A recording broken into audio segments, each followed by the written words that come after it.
पहले तो जीवन ऐसे लुटाया कि कभी फिक्र ही नहीं की। लोगों से पूछो तो जीवन में समय काटने के लिए उनके पास उपाय ही नहीं है। लोगों से पूछो तो कहते हैं कि समय काट रहे हैं। कोई शराब पी रहा है, कोई सिगरेट पी रहा है, कोई क्लब घर में बैठा है, कोई होटल में बैठा है। उनसे पूछो कि क्या कर रहे हो तो कहते हैं कि समय काट रहे हैं। जैसे कि समय ज़रूरत से ज़्यादा है, क्या करें, उसका कट ही नहीं रहा है। और यही आदमी अपनी मौत के समय चिल्लाता है, पश्चाताप करता है कि 24 घंटे और मिल जाते, एक रात और पूर्णिमा का चांद देख लिया होता, काश एक और बसंत देख पाता, एक बार और खिलते हुए फूल देख लेता, पक्षियों का संगीत सुन पाता, प्रियजनों के साथ एक बार और उगता हुआ सूरज देख पाता। जिंदगी भर हम सोचते हैं कि हम समय काट रहे हैं, लेकिन हम पूरी जिंदगी यही भूल करते हैं क्योंकि समय हमें काट रहा होता है। जीवन के जो पल हम यूं ही गंवा देते हैं, उन्हीं पलों में अभूतपूर्व आनंद छुपा हुआ होता है।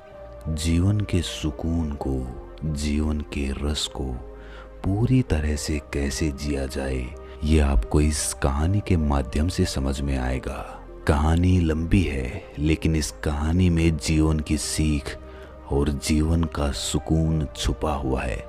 इसीलिए इस कहानी को फुर्सत में ही सुने, जब समय हो तभी सुने, क्योंकि वैसे भी समय तो कट ही रहा है।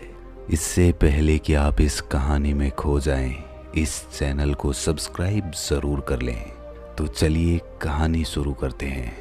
शास्त्रों में कहा गया है कि जिस इंसान की इच्छा अधूरी रह जाती है, वो इस दुनिया में दूसरा जन्म लेता है। पूर्णतः मुक्त होने के लिए जीवन की सभी इच्छाओं की पूर्ति होना अति आवश्यक होता है। श्यामा एक गरीब किसान था। उसके 5 बेटियां थीं, लेकिन बेटा कोई नहीं था। इसीलिए उसके मन में हमेशा ये पश्चाताप भरा रहता था कि मेरी किस्मत बहुत खराब है। शायद मेरा जीवन दुख, कष्ट और परेशानियां भोगने के लिए ही भगवान ने दिया है। वो हमेशा भगवान को कोसता रहता था कि कम से कम भगवान ने मुझे एक बेटा तो दिया होता।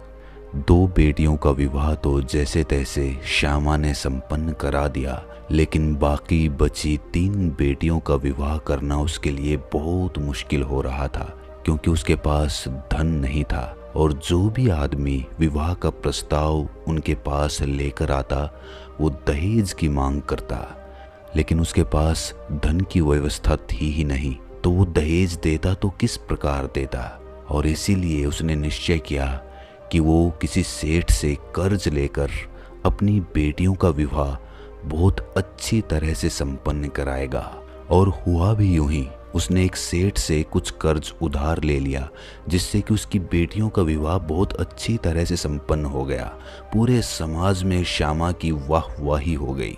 श्यामा ये सोचकर बड़ा खुश था कि कम से कम मैंने अपना कर्तव्य, अपना फर्ज तो अच्छी तरह से निभा दिया।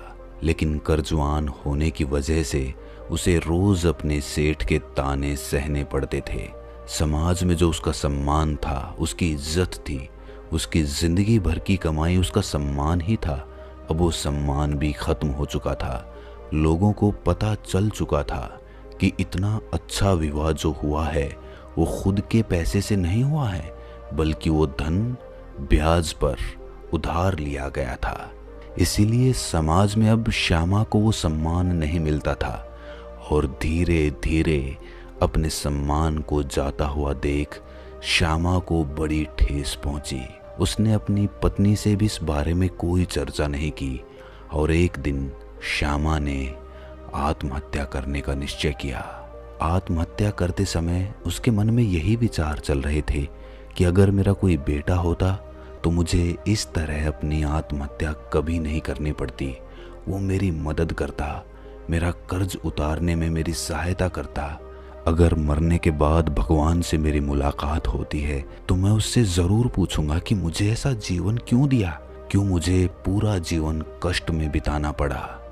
और कहते हैं कि मरते समय जो इंसान विचार लेकर मरता है वही विचार उसके अंदर शाश्वत रह जाता है। मरने के बाद जब वो यमलोक में पहुंचा तो उसकी मुलाकात भगवान से हुई और उसने भगवान से यही सवाल किया कि आखिरकार मेरे जीवन में इतने कष्ट क्यों थे, क्यों मुझे ऐसा जीवन दिया गया जिसका कोई मतलब या फिर कोई अर्थ नहीं था।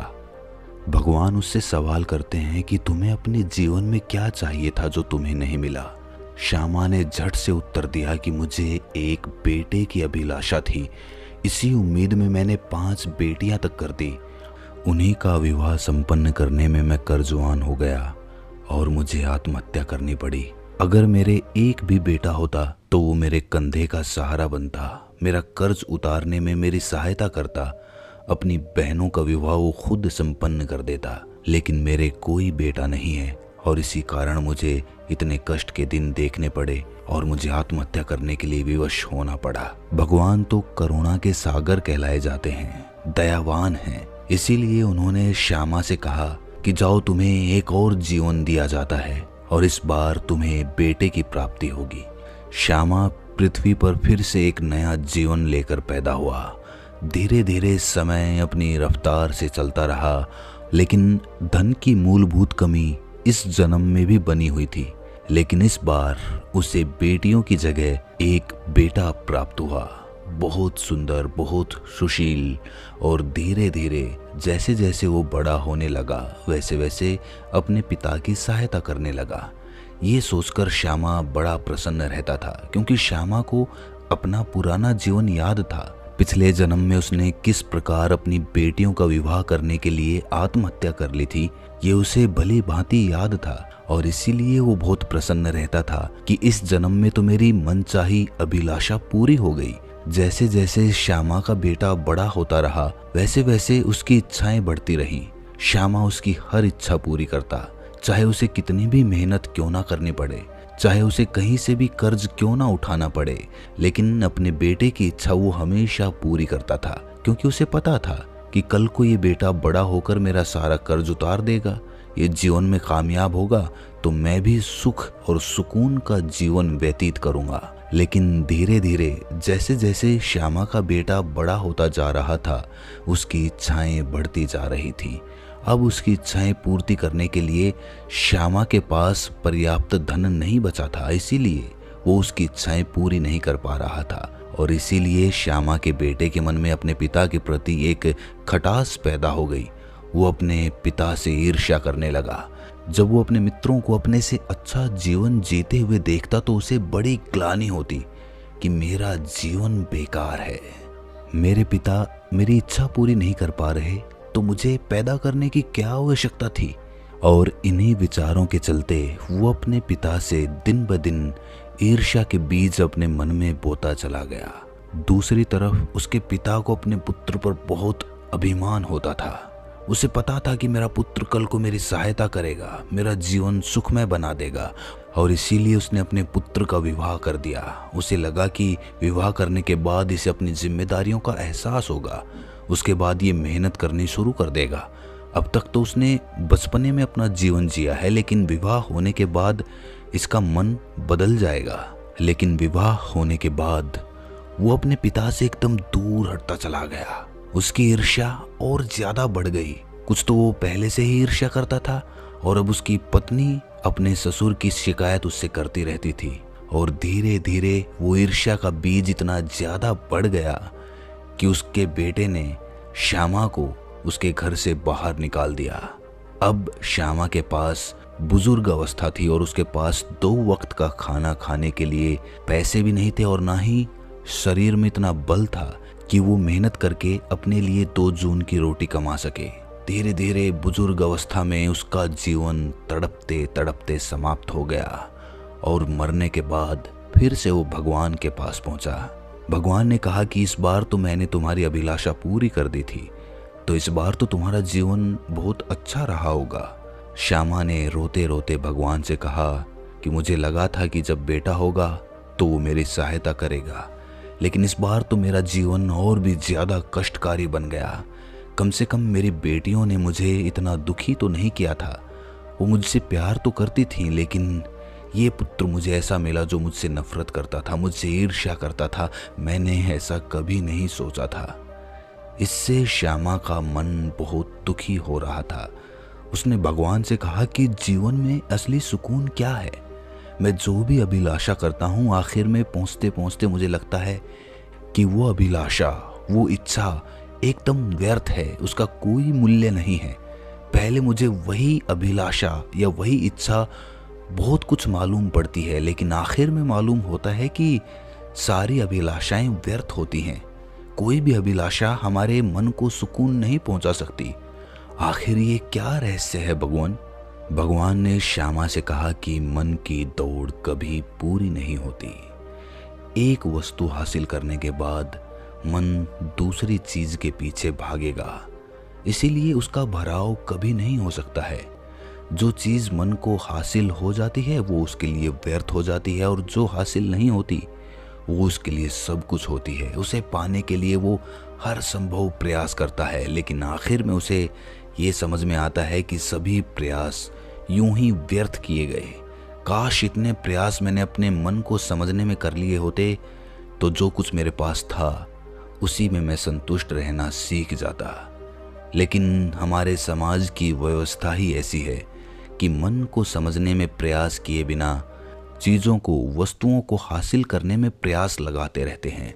इतना प्रयास अगर दूसरी दिशा में लगा दिया जाए तो जीवन बड़ा सुकून से कटेगा।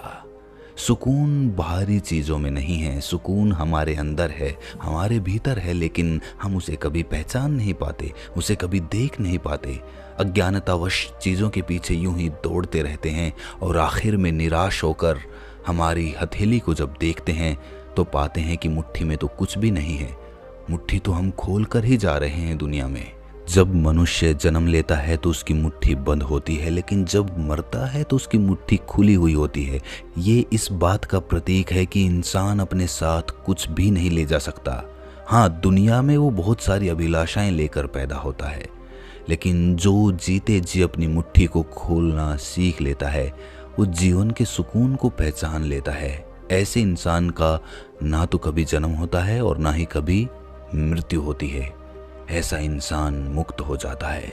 तो दोस्तों, कैसी लगी ये कहानी आपको कमेंट सेक्शन में ज़रूर बताना, और अच्छी लगी हो तो इस चैनल को सब्सक्राइब करके नोटिफिकेशन बेल को ज़रूर प्रेस कर देना। तो मिलते हैं अगली कहानी में, तब तक के लिए अपना ख्याल रखें।